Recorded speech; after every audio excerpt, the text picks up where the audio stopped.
नमस्कार, DD news पर आप सभी दर्शकों का स्वागत है। मैं हूं साइमा खान। नजर डाल लेते हैं सबसे पहले हेडलाइंस पर। दिल्ली के शादरा में बड़ा हादसा। विवेक विहार में 4 मंजिला इमारत में एसी फटा। पार्षद पंकज लुथरा ने कहा कि हादसे में 9 लोगों की हुई मौत, 15 लोगों को सुरक्षित बाहर निकाला गया। मामले की जांच जारी।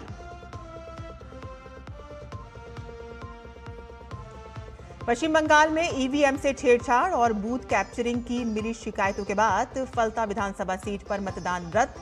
सभी मतदान केंद्रों पर 21 मई को पुनर्मतदान, 24 मई को होगी मतगणना।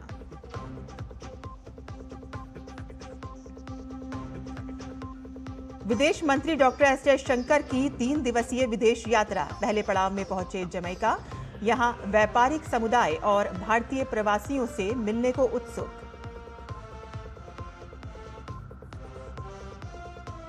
ईरान के 14 बिंदुओं का प्रस्ताव को अमेरिकी राष्ट्रपति डोनाल्ड ट्रंप करेंगे समीक्षा। ईरान ने लेबनान सहित सभी मोर्चों पर युद्ध समाप्ति, प्रतिबंध हटाने और सुरक्षा गारंटी की रखी मांग।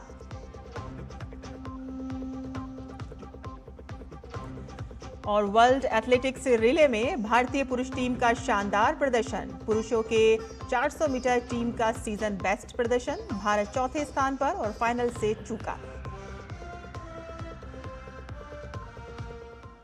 और अब समाचार विस्तार से।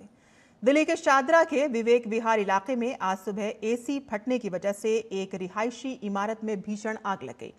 इलाके के पार्षद पंकज लुथरा ने हादसे में 9 लोगों की मौत की पुष्टि की है। जानकारी के मुताबिक 4 लोगों को गंभीर हालत में अस्पताल में भर्ती कराया गया है। फायर कंट्रोल रूम को सुबह आग लगने की सूचना मिली और जिसके बाद दमकल विभाग की गाड़ियां मौके पर पहुंची और राहत बचाव कार्य शुरू किया। Deputy commissioner of police Rajendra Prasad Meena ने बताया है कि सुबह करीब 4 बजे आग लगने की सूचना मिलने के बाद दमकल की गाड़ियां तुरंत मौके पर पहुंची और आग पर काबू पा लिया। पुलिस के अनुसार आग इमारत के ऊपरी हिस्से में लगी और बताया जा रहा है कि एसी में धमाका होने की वजह से ये आग लगी।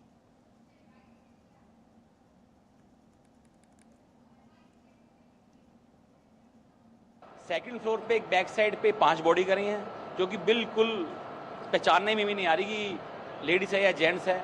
और एक और बैक साइड पे एक बॉडी और करी है और टॉप पे 3 बॉडी हैं और वो चलते हुए ऊपर भागने की कोशिश की थी उन्होंने और ताला बंद था ताकि वो नहीं पाए। ऊपर ही सीढ़ियों में ही वो उनकी डेथ होगी और पहचान नहीं हो पा रही है बिल्कुल भी। टोटल 9 बॉडी कंफर्म हो चुकी हैं, बाकी अभी चेक कर रहे हैं। और दिल्ली के विवेक विहार इलाके में हुए हादसे पर रक्षा मंत्री राजनाथ सिंह ने शोक व्यक्त किया है। रक्षा मंत्री ने सोशल मीडिया प्लेटफॉर्म एक्स पर लिखा कि दिल्ली के विवेक विहार में हुए भीषण अग्निकांड में हुए जानो माल की हानि से मैं अत्यंत व्यथित हूं। इस दुख की घड़ी में मैं पीड़ित परिवारों के प्रति अपनी गहरी संवेदना व्यक्त करता हूं और साथ ही मैं इस घटना में घायल हुए लोगों की शीघ्र स्वस्थ होने की प्रार्थना करता हूं।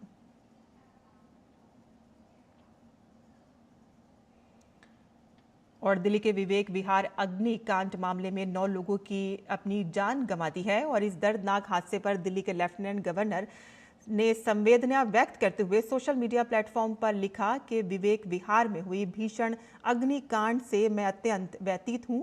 मेरी संवेदनाएं और प्रार्थनाएं उन परिवारों के साथ हैं जिन्होंने इस त्रासदी में अपने प्रियजनों को खो दिया है। अधिकारियों को निर्देश दिया गया है कि घायलों को आवश्यक चिकित्सा सहायता प्रदान की जाए और प्रभावित लोगों को तत्काल राहत और सहायता दी जाए।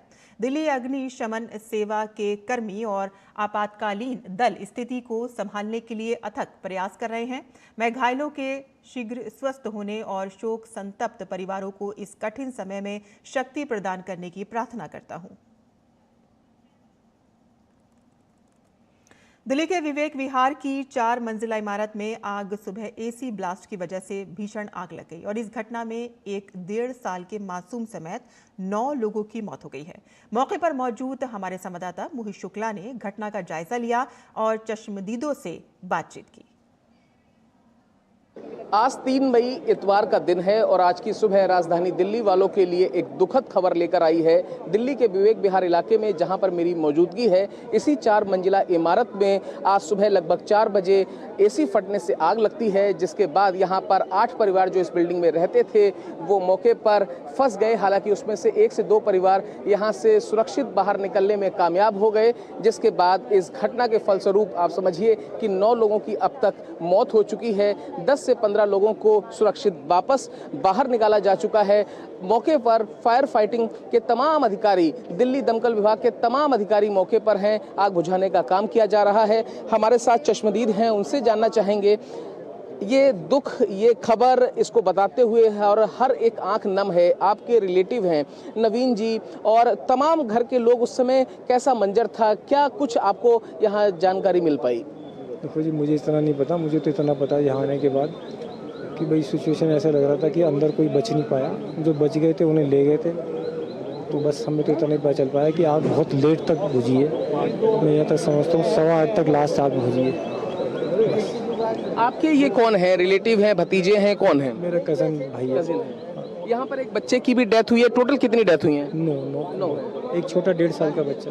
क्या ये बिल्डर फ्लोर है सर? और क्या यहाँ पर आग बचने के, आग बुझाने के पर्याप्त यहाँ पर साधन थे? फायर फाइटिंग सिस्टम सुचारू तौर पर लगा हुआ था? क्योंकि आमतौर पर बिल्डर फ्लैटों में इस तरीके की चीजें नहीं होती हैं। नहीं होती, जनरली ऐसा नहीं होता और जनरली होते भी नहीं है ऐसा कोई, और जनरली ऐसी भी आग लगती भी नहीं है। और अनफॉर्चुनेट बस एक सर किस फ्लोर पे आग लगी? कि कहा जा रहा है कि नहीं, पहले फर्स्ट फ्लोर पे लगी। पहले फर्स्ट पे लगी। फर्स्ट, सेकंड, थर्ड, फिर वो पकड़ती चली गई। तो देखिए, आप स्थिति को समझ सकते हैं, परिस्थितियों को आप ऐसे समझिए कि इस जगह जब मैं बता पा रहा हूँ, इन चीज़ों को बयां करना बहुत मुश्किल है। हर एक आंख नम है क्योंकि स्थितियाँ ऐसी हो गई हैं। क्योंकि इन 9 लोगों में जिनकी यहाँ पर डेथ हुई है, उसमें एक छोटा 1.5 साल का मासूम बच्चा भी है, जो कहीं ना कहीं लोगों को अब ये सोचने पर यह घटना मजबूर कर रही है कि आखिरकार जब गर्मियों के दिन हैं और एसी और शॉर्ट सर्किट की वजह से इस तरीके की घटनाएं हो रही हैं, तो आखिरकार हम कितने सुरक्षित हैं और हम कितने तैयार हैं। दिल्ली के विवेक विहार इलाके से कैमरा पर्सन सन्नी के साथ मैं मोहित शुक्ला, दूरदर्शन न्यूज। बेहद दुखद घटना। आगे बढ़ते हैं और बात करते हैं पश्चिम बंगाल की। पश्चिम बंगाल विधानसभा चुनाव में फलता सीट विवाद को लेकर चुनाव आयोग का बड़ा फैसला सामने आया है। चुनाव आयोग ने फलता सीट के सभी मतदान केंद्रों पर हुए चुनाव को रद्द कर दिया है। आयोग के मुताबिक मतदान के दौरान ईवीएम से छेड़छाड़, बटन पर काला टेप लगाने और बूथ कैप्चरिंग और मतदाताओं को डराने जैसी गंभीर शिकायतें मिली थीं। जांच के बाद आयोग ने पाया है कि मतदान प्रक्रिया प्रभावित हुई है और इसके बाद सभी 285 बूथों पर 21 मई को पुनर्मतदान कराया जाएगा, जबकि वोटों की गिनती 24 मई को होगी। अब इस फैसले के बाद फलता सीट पर सियासी हलचल तेज हो गई है और सबकी नजरें रीपोल पर टिकी हैं।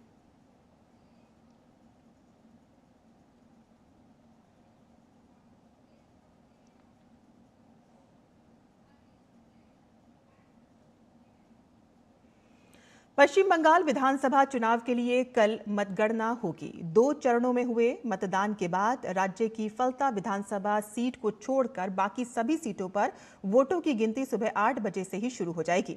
चुनाव आयोग ने पूरे राज्य में सुरक्षा के कड़े इंतजाम किए हैं ताकि मतगणना सुचारू और सुरक्षित रूप से संपन्न हो सके। राज्य में कुल 77 मतगणना केंद्र बनाए गए हैं। प्रत्येक केंद्र पर केंद्रीय सुरक्षा बलों की भारी तैनाती की गई है। स्ट्रांग रूम की सुरक्षा के लिए बहुस्तरीय व्यवस्था है, जिसमें सीसीटीवी निगरानी, मजिस्ट्रेट की मौजूदगी और पुलिस केंद्रीय बलों की संयुक्त ड्यूटी लगाई गई है। चुनाव आयोग ने मतगणना केंद्रों के आसपास निषिद्ध क्षेत्र घोषित किया है। संवेदनशील इलाकों में अतिरिक्त फोर्स तैनात रहेगी और साथ ही किसी भी अप्रिय घटना से निपटने के लिए रैपिड एक्शन फोर्स बनाई गई है। और इस चुनाव में रिकॉर्ड 92.93% मतदान दर्ज किया गया, जो राज्य के इतिहास में सबसे अधिक है। और इस बार चुनाव में टीएमसी और भाजपा के बीच कड़ी टक्कर की उम्मीद थी। और पश्चिम बंगाल के कोलकाता विधानसभा चुनाव 2026 के लिए मतगणना से पहले नेताजी इंडोर स्टेडियम स्थित स्ट्रांग रूम के बाहर सुरक्षा तैनात की गई है। मतगणना 4 मई 2026 को होनी है।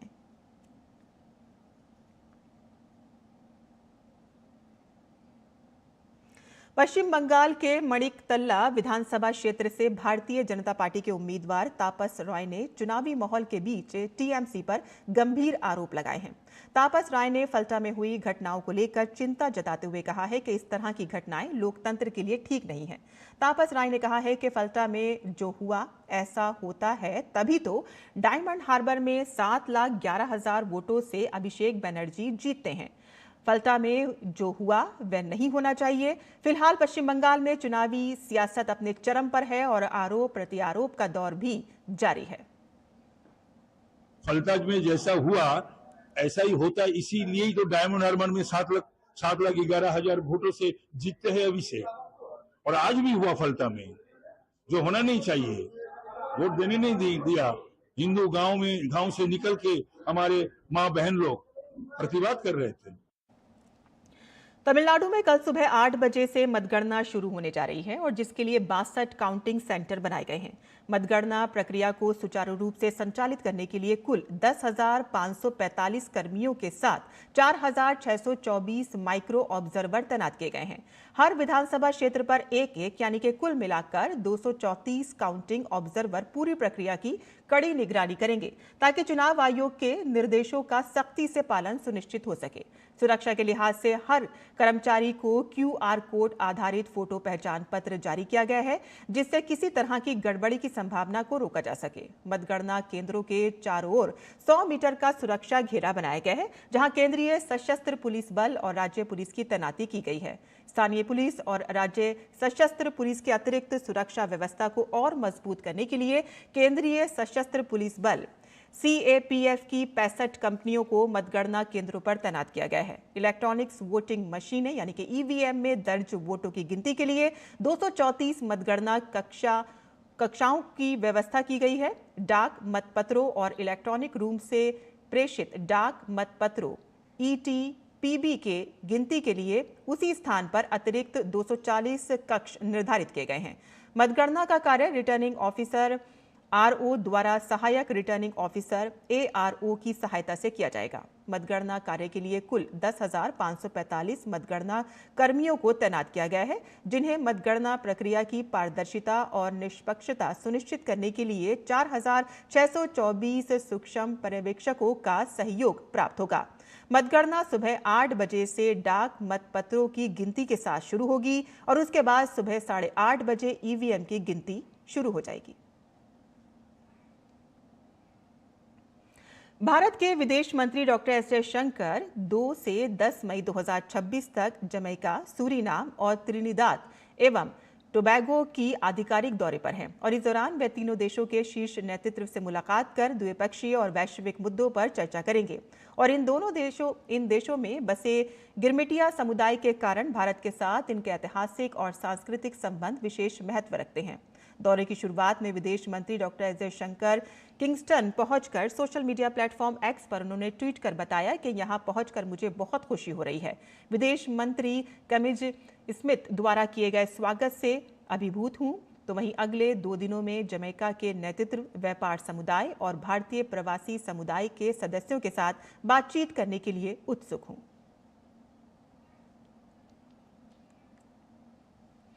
रक्षा मंत्री राजनाथ सिंह आज प्रयागराज के दौरे पर हैं, जहां वे नॉर्थ टेक सिंपोजियम 2026 के तहत आयोजित रक्षा त्रिवेणी संगम प्रदर्शनी में भाग लेंगे। तो वहीं शाम को अरल में भारतीय सेना की ओर से आयोजित कल्चरल इवेंट में बतौर मुख्य अतिथि शामिल होंगे। ये दौरा 2 दिवसीय होगा और 4 मई को न्यू कैंट क्षेत्र में प्रदर्शनी का उद्घाटन करेंगे। यह आयोजन 4 से 6 मई तक चलेगा और इसमें सेना के वरिष्ठ अधिकारी, सरकारी अधिकारी, रक्षा विशेषज्ञ और उद्योग जगत से जुड़े लोग मौजूद रहेंगे। सिंपोजियम में सेना में इस्तेमाल होने वाली नई तकनीकों और आधुनिक उपकरणों का प्रदर्शन किया जाएगा। नवीन और नवीकरणीय ऊर्जा मंत्रालय की ओर से PM सूर्य घर मुक्त बिजली योजना को बढ़ावा देने के लिए रन फॉर सन कैंपेन का आयोजन किया गया। मेजर ध्यानचंद राष्ट्रीय स्टेडियम में आयोजित इस कार्यक्रम में सौर ऊर्जा के प्रति जागरूकता बढ़ाने के लिए मैराथन दौड़ भी रखी गई। इस पहल का उद्देश्य लोगों को रूफटॉप सोलर अपनाने के लिए प्रेरित करना और स्वच्छ ऊर्जा के महत्व को जन जन तक पहुंचाना है। यह अभियान 2024 में शुरू की गई पीएम सूर्य घर योजना का हिस्सा है, जिसका लक्ष्य देश के 1 करोड़ घरों तक सोलर पहुंचाना है। और इस मौके पर मंत्रालय के सचिव संतोष कुमार सारंगी ने बताया कि अब तक करीब 30 लाख इंस्टॉलेशन हो चुके हैं और 38 लाख घरों को कवर किया जा चुका है। इस विषय पर उनसे हमारे संवाददाता मोहित शुक्ला ने खास बातचीत की है। देखिए ये रिपोर्ट। आज इस रन फॉर सन का आयोजन किया गया है, इसके पीछे की पूरी रूपरेखा क्या है और इस प्रोग्राम के तहत आप क्या मैसेज दे रहे हैं? देखिए, सबसे पहले तो हम लोग पीएम सूर्य घर मुफ्त बिजली योजना के अंदर 30 लाख इंस्टॉलेशन हो चुके हैं और 38 लाख हाउस होल्ड्स कवर हो चुके हैं, तो उसका सेलिब्रेशन कर रहे हैं। और आज इंटरनेशनल सन डे भी है, तो उसका भी सेलिब्रेशन कर रहे हैं। और आगे जाकर पीएम सूर्य घर में किस तरह से हम लोग 1 करोड़ हाउस होल्ड को कवर कर पाएँ, उसके लिए जो अवेयरनेस चाहिए, जो आउटरीच चाहिए, उसके बारे में आज के मैराथन था। तो उसी के वजह से आज रन फॉर द सन किया गया। ये 2024 में जहाँ तक मुझे जानकारी है इसका आयोजन पहली बार किया गया था, उसके बाद लगातार इस तरीके का आयोजन हो रहा है। और हम साथ ही अगर देखें कि ग्रामीण अंचलों में जिस तरीके से सोलर रूफटॉप की अगर हम बात करें तो बहुत अच्छी रफ्तार में वो बढ़ा है। अब इसका भविष्य कैसे देख रहे हैं? भविष्य उसका बहुत उज्जवल है, क्योंकि जो एक बार आप अगर इंस्टॉल कर लिए तो 25 साल तक आपको बिजली मिलते रहेगा। तो हम लोग देख रहे हैं not only rural areas, even urban areas में भी इसका अडॉप्शन बहुत स्ट्रांग है। और आगे जाके हम लोग 1 करोड़ से भी बहुत ज़्यादा हाउस होल्ड इसको बेनिफिट मिलेगा, ये हमारे आशा है। आगे कोई आप संदेश देना चाहें, लोगों से कोई अपील करना चाहें कि इस तरीके के वैकल्पिक जो ऊर्जा के माध्यम है उस पर स्विच होने के लिए? वैकल्पिक ऊर्जा के लिए जो प्रयास है वो तो सतत जारी है, चाहे वो सोलर एनर्जी हो, विंड एनर्जी हो, तो रिन्यूएबल एनर्जी सोर्स है, आगे के दिन में काफ़ी ज़्यादा बढ़ावा होने वाला है। तो साफ तौर पर आप संतोष कुमार सारंगी सर को सुन रहे हैं, जिनका साफ तौर पर कह रहे हैं कि रन फॉर सन एक ऐसा आयोजन है जो आपको फिट तो रखता ही है, लेकिन साथ ही आपको जागरूक करता है कि आप सोलर की तरफ कदम बढ़ाएं, क्योंकि सोलर आने वाले दिनों में भारत का भविष्य है। और यही वजह है कि सरकार भी इस बाबत सतत प्रयास कर रही है। दिल्ली से कैमरा पर्सन सुनील राणा के साथ मैं मोहित शुक्ला, दूरदर्शन न्यूज। और भारतीय सेना का दल आज भारत कंबोडिया द्विपक्षीय सैन्य अभ्यास सिनबैक्स 2 के दूसरे संस्करण के लिए रवाना हुआ। यह अभ्यास 4 से 17 मई 2026 तक कंबोडिया के कम्बोंग स्पू प्रांत स्थित तेचो सैन फेनोम थॉम्स मेरेस प्रोव रॉयल कंबोडियाई एयरफोर्स ट्रेनिंग सेंटर कैंप्स बैसल में आयोजित होगा। इस अभ्यास का मुख्य उद्देश्य उप परंपरागत वातावरण में संचालन के लिए कंपनी स्तर पर संयुक्त प्रशिक्षण देना है। मेट्रो रेल कॉरपोरेशन यानी कि डीएमआरसी का स्थापना दिवस है। 3 मई 1995 को अस्तित्व में आए डीएमआरसी ने दिल्ली मेट्रो के रूप में दिल्ली एनसीआर के लोगों को एक ऐसा भरोसेमंद, आरामदायक और सुरक्षित शहरी परिवहन का विकल्प दिया जो आज प्रौद्योगिकियों, सुविधाओं और वैश्विक मानकों से भरा एक शानदार अनुभव बन गया है। देखिए हमारी ये खास रिपोर्ट।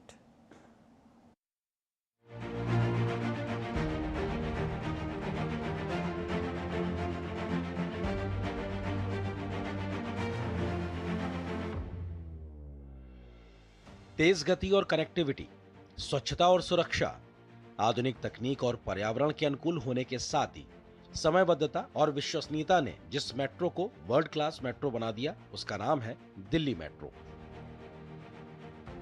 महज 24 साल पहले शुरू हुई दिल्ली मेट्रो आज दुनिया के सबसे बड़े मेट्रो नेटवर्क में एक बन गई है।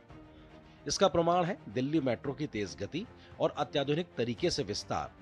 और इस विस्तार को साकार किया है दिल्ली मेट्रो रेल कॉरपोरेशन ने, जिसकी स्थापना 3 मई 1995 को हुई। दिल्ली मेट्रो ने अपने स्थापना के समय से ही जो एक मापदंड देश के आगे प्रस्तुत किया, हम लोगों ने विदेश स्तर के मानकों को अपनाया, बल्कि उससे भी बेहतर करके दिखाया है। डीएमआरसी की स्थापना दिल्ली के शहरी परिवहन में बदलाव की एक शुरुआत थी। डीएमआरसी ने 1998 में दिल्ली मेट्रो का निर्माण कार्य शुरू किया और 25 दिसंबर 2002 को दिल्ली मेट्रो के पहले चरण के तहत शाहदरा से 30 हजारी के बीच पहला मेट्रो कॉरिडोर खोला गया। दिल्ली मेट्रो कॉरिडोर की शुरुआत के बाद से अब तक दिल्ली मेट्रो के 4 चरण पूरे हो चुके हैं। अब 5वें चरण की भी शुरुआत हो चुकी है। दिल्ली मेट्रो ने समय के साथ राष्ट्रीय राजधानी क्षेत्र के लोगों के यात्रा करने के तरीके को पूरी तरह से बदल दिया है। 416 किलोमीटर लंबी 12 लाइनों और 303 स्टेशनों वाली यह मेट्रो बढ़ती शहरी आकांक्षाओं का प्रतीक है, जिसने रोजाना लाखों यात्रियों को आरामदेह, वातानुकूलित और सुरक्षित सफर मुहैया कराकर न केवल राष्ट्रीय राजधानी क्षेत्र में बल्कि पूरे देश में जन परिवहन परिदृश्य की कायाकल्प कर दिया है।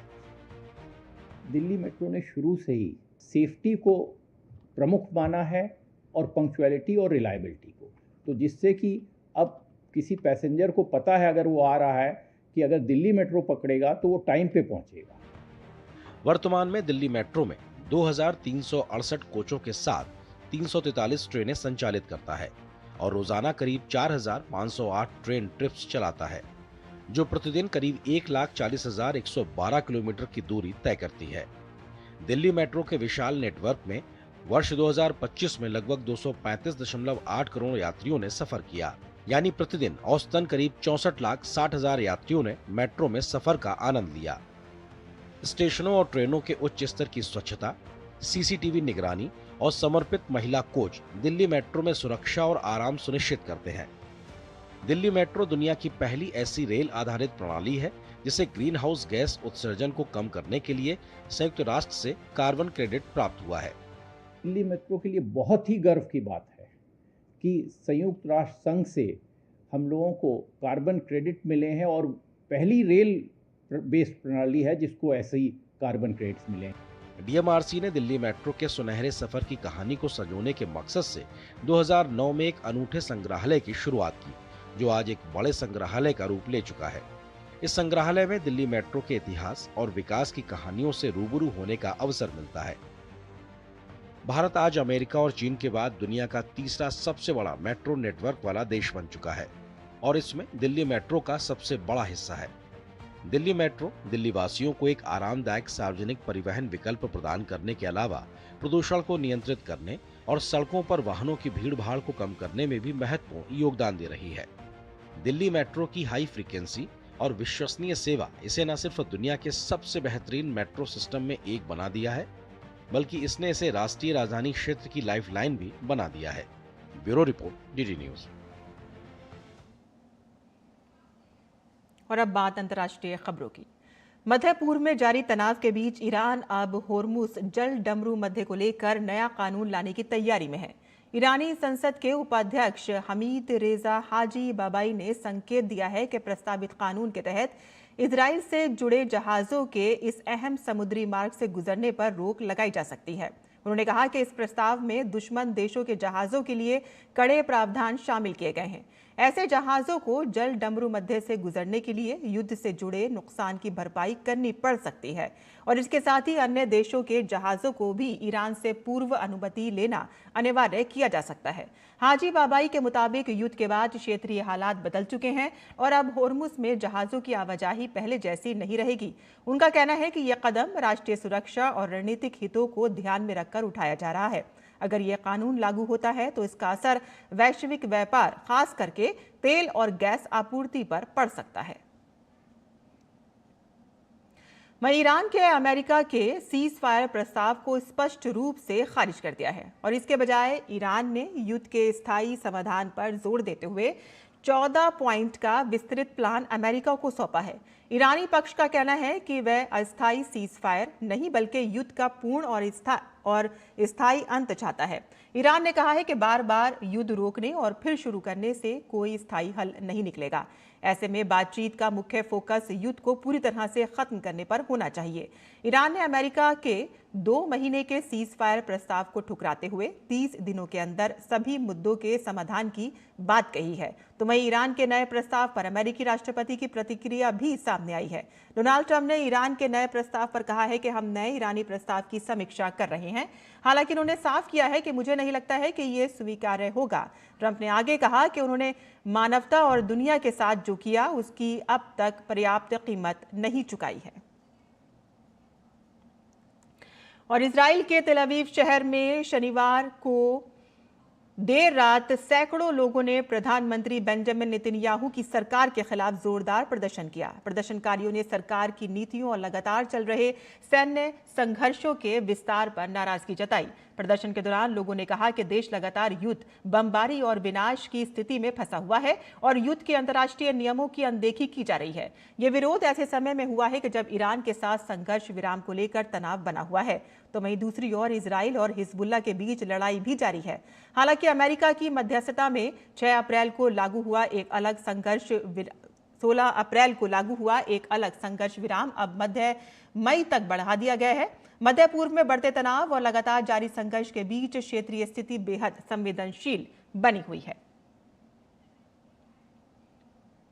और इसी के साथ ही हमारा ये बुलेटिन यहीं खत्म होता है।